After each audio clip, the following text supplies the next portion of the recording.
Olá, meus queridos terceiranistas do IFPE de Barreiros. Tudo certinho? Pelo visto, vamos ter um grande desafio pela frente nesse Enem que já é em janeiro, né? Isto porque não apenas tiveram um ano praticamente perdido por causa do Covid, mas também considerando que vocês praticamente não tiveram aula de filosofia com um professor formado em filosofia ao longo do terceiro ano de vocês, né? Então, vamos ver no que dá pra gente fazer para que, já que não dá para a gente ensinar toda a história da filosofia, vamos ao menos tentar dar um panorama geral de algumas principais tendências dos pensamentos de diferentes épocas, para que vocês tenham uma cultura geral mínima na hora de encarar a prova do Enem. Isto porque, na maioria das questões de filosofia do Enem, é possível que o aluno responda usando como subsídio duas coisas, e apenas duas coisas.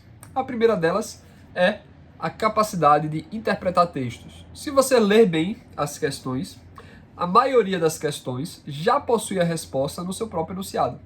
Então, entendendo o enunciado, você consegue deduzir qual é a alternativa. E o segundo, aliado à sua capacidade de interpretar textos, seria justamente você ter uma cultura geral a respeito da história intelectual humana. Isso lhe ajudará bastante a interpretar essas questões. Então é possível acertá-las sem propriamente conhecer, né, o assunto oficial da filosofia. Então, essas gravações que eu vou tentar fazer, já que são tão poucas, seria justamente isso, tentar cobrir uma certa lacuna dessa noção geral das escolas, das épocas da filosofia, ok? Então vamos começar do começo, dos gregos, mas precisamente dos pré-socráticos. Então, curiosamente, ao contrário do que você pode imaginar, os pré-socráticos, os primeiros filósofos, eles não eram de Atenas, eles não eram do centro da Grécia, mas justamente das colônias no mundo grego. Tanto nas colônias que ficavam ali na Ásia Menor, quanto nas colônias que ficavam junto naquela região da Itália, da Sicília. E aí o que acontece? Eles eram chamados de pré-socráticos por causa do estilo de filosofia deles. Não que eles formassem um grupo coeso, que todo mundo pensa da mesma maneira, mas Sócrates foi tão inovador na maneira de fazer filosofia que eles agruparam todos esses filósofos que vieram antes dele sob essa alcunha. E aí é necessário fazer uma advertência importantíssima a respeito dos pré-socráticos. A gente tem um grande problema, porque quase nada do que os pré-socráticos escreveram sobreviveu. A gente tem acesso a pouquíssimos textos. Na verdade, o que temos acesso são apenas a fragmentos. Então o cara escreveu, sei lá, 30 livros, e aí sobrou umas 5 frases soltas em papéis diferentes. Então, digamos assim, é como se tivesse sobrado a quinta frase da página 38 do terceiro livro do cara, e aí, sei lá, também um parágrafo da oitava página do primeiro livro do cara. E aí a gente só tem isso, né? E, em adição a isso, temos também a doxografia, ou seja, a coletânea, né, do que outros filósofos mais tardios falavam a respeito desses caras. Então, muito que a gente sabe dos pré-socráticos é o que outros diziam que eles diziam. E muitas vezes esses outros são críticos. Então imagine que alguém está falando assim, fulano disse isso. E é tudo que a gente sabe a respeito do pensamento do cara.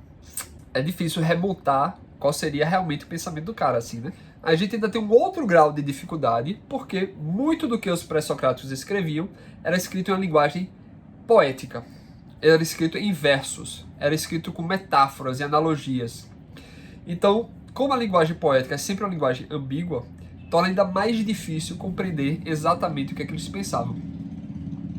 Mas o que caracterizava, em geral, o pensamento dos pré-socráticos, que fez com que as pessoas chamassem-os, agrupassem-os, todos eles, dessa alcunha única?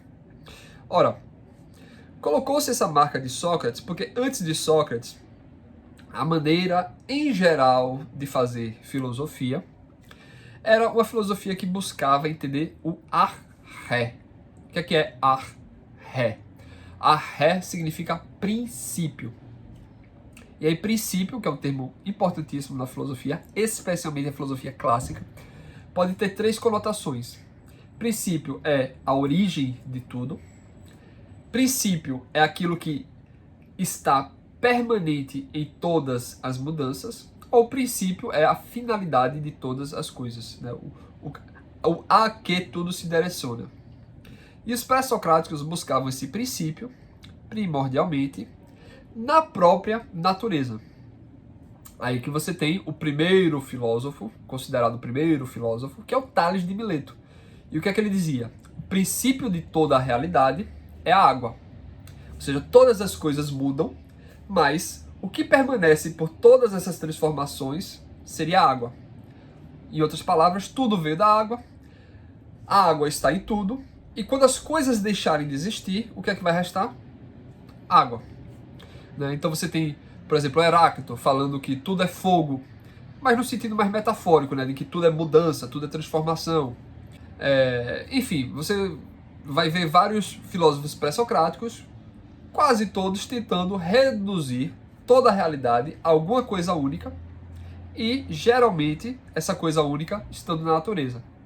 Claro, há variações. Por exemplo, Empédocles dizia que tinha 4 elementos, água, terra, ar e fogo, e que eles se juntavam ou se separavam a partir da força de amor, a força de atração, ou ódio, a força de separação. Você tem, por exemplo, o Parmênides, né, que traz aquela famosa dificuldade de que o ser é e o não ser não é.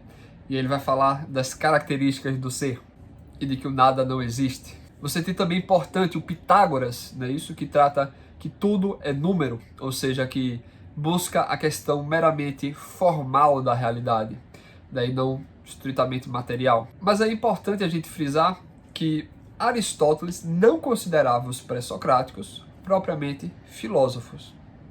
Ele chamava-os de aqueles que primeiro filosofaram. Ou seja, eram intelectuais, interessados em conhecer a natureza, porém eles não estavam no projeto filosófico, tal como entendido por Sócrates. E aí que entra a segunda fase importante da filosofia, que seria aquela filosofia que foi fundada em Atenas pela sequência de Sócrates, Platão e Aristóteles. É aí que começa propriamente a filosofia ocidental, tal como a gente entende hoje em dia, né? Esse projeto de filosofia. Vamos então pegar aqui uma questão do Enem de 2016 como exemplo de como esse assunto dos pré-socráticos pode ser abordado na prova, ok? Então vamos lá para o texto. Fragmento B91. Não se pode banhar 2 vezes no mesmo rio, nem substância mortal alcançar 2 vezes a mesma condição, mas pela intensidade e rapidez da mudança, dispersa e de novo reúne. Esse é o primeiro texto. Segundo texto, fragmento B8. São muitos os sinais de que o ser é ingênito e indestrutível, pois é compacto, inabalável e sem fim.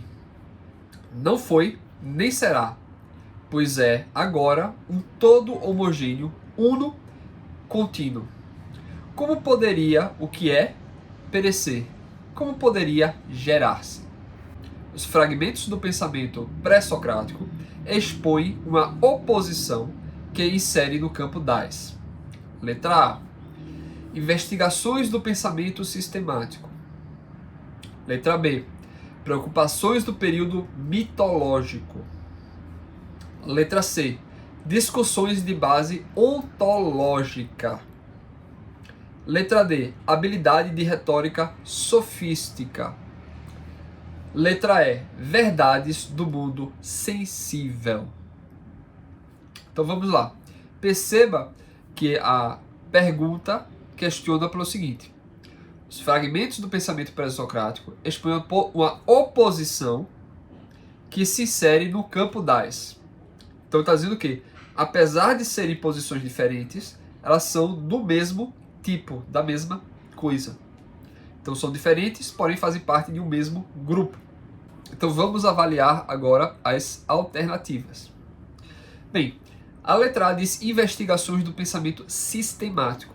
Não pode ser essa letra A porque os pré-socráticos usavam a linguagem quase poética, escrita em versos, e nós temos acesso a muito pouco do que eles falavam. Então a gente não teria sequer como julgar se eles realmente tinham um sistema ou não, ainda que fosse um sistema, entre aspas, poético.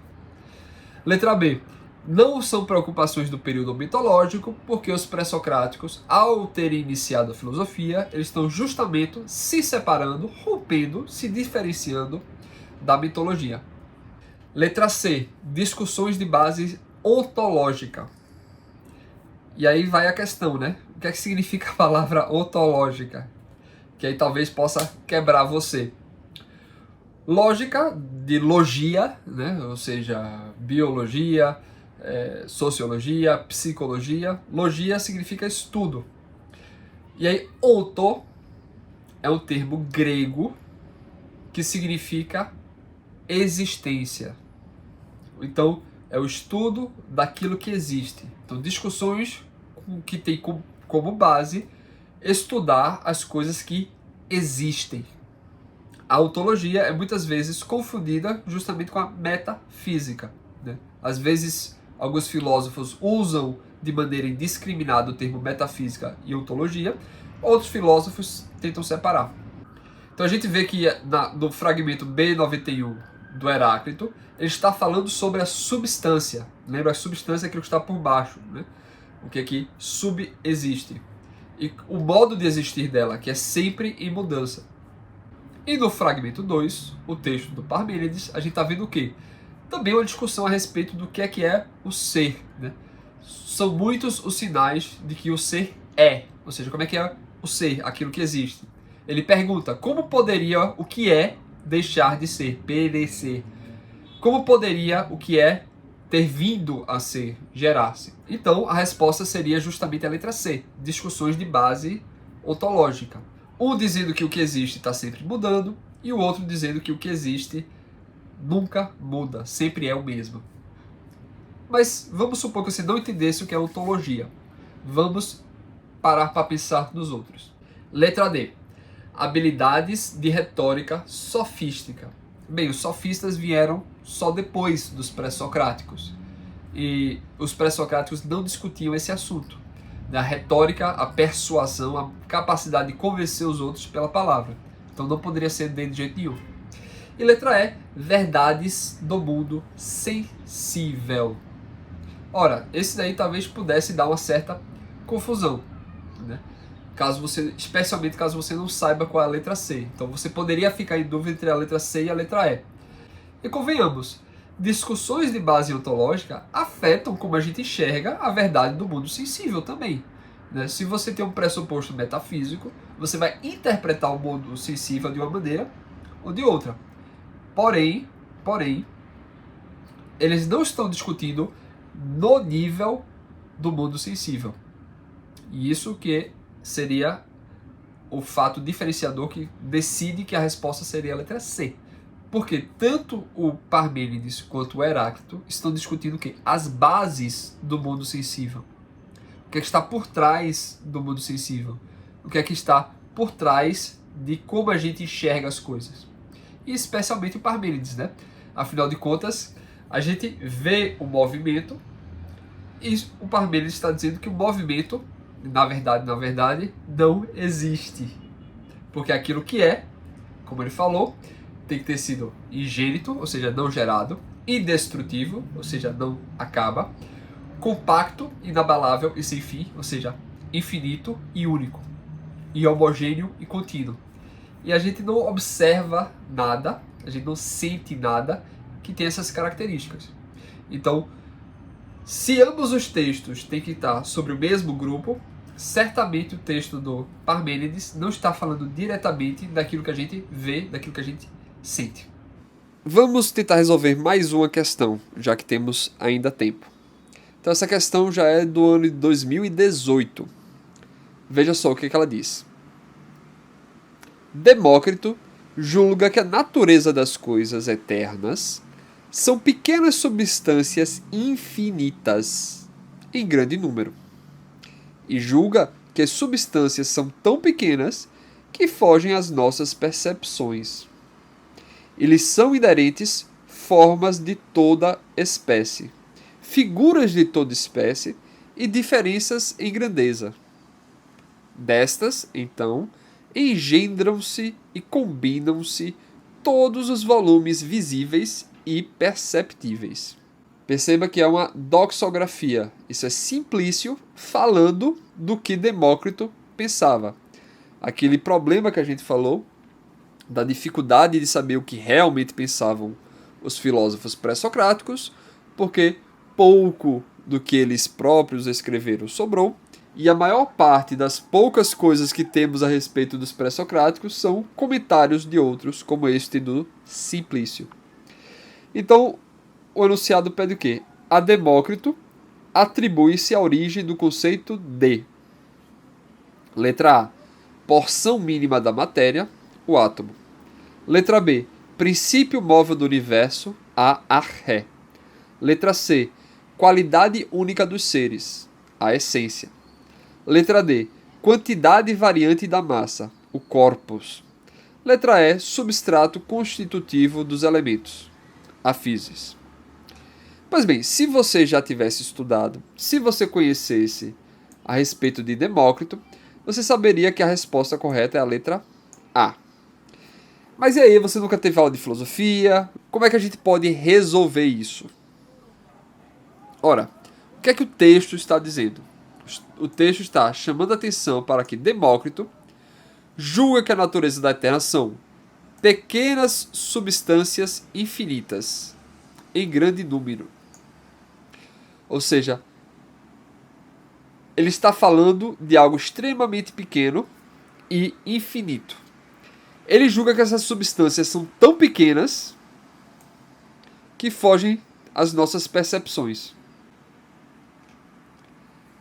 E que elas podem assumir toda forma de espécie. E a partir delas, que elas, combinando umas com as outras, conseguem formar tudo o que é visível e perceptível. Então, pelo que o texto está explicando, ele está descrevendo claramente essa noção de átomo. O que é que significa átomo? É aquilo que é indivisível, que não se divide. Mas vamos ver também as outras alternativas. Veja só, o princípio móvel do universo, a arché. Bem, a gente sabe que não foi Demócrito o primeiro a falar de arché, não é isso? A gente sabe que o primeiro filósofo, o primeiro pré-socrático, foi o Tales. E que o Tales já falava da questão da arché. E que a arché está relacionado também com a questão de essência. Talvez você pudesse ficar em dúvida em relação a essa letra D, né? Quantidade variante de massa. Já que ele fala algumas coisas aqui de quantidade, de forma corpo, e por aí vai. Mas também não poderia ser esse substrato constitutivo dos elementos, a physis, né? Ou seja, a natureza. Porque também já era discutido desde Tales. Então, caso você tivesse na dúvida entre esses dois, e mesmo supondo que você não conhecesse o que é arché, o que é physis, etc., o texto, o próprio texto, ele chama a atenção para essa questão, e aí quando formos resolver essas questões, é prudente que nós nos atentemos ao próprio enunciado, que geralmente, ele já dá as dicas e já dá as respostas. Então, no nosso encontro síncrono, a gente vai resolver mais algumas questões do Enem, mais difíceis algumas, outras mais fáceis, mas todas elas relacionadas a esse tema dos pré-socráticos. Tá bom, então? Próximo vídeo a gente vai falar um pouco e ver alguma questão do momento clássico da filosofia. Tá bom? Abraço, até a próxima.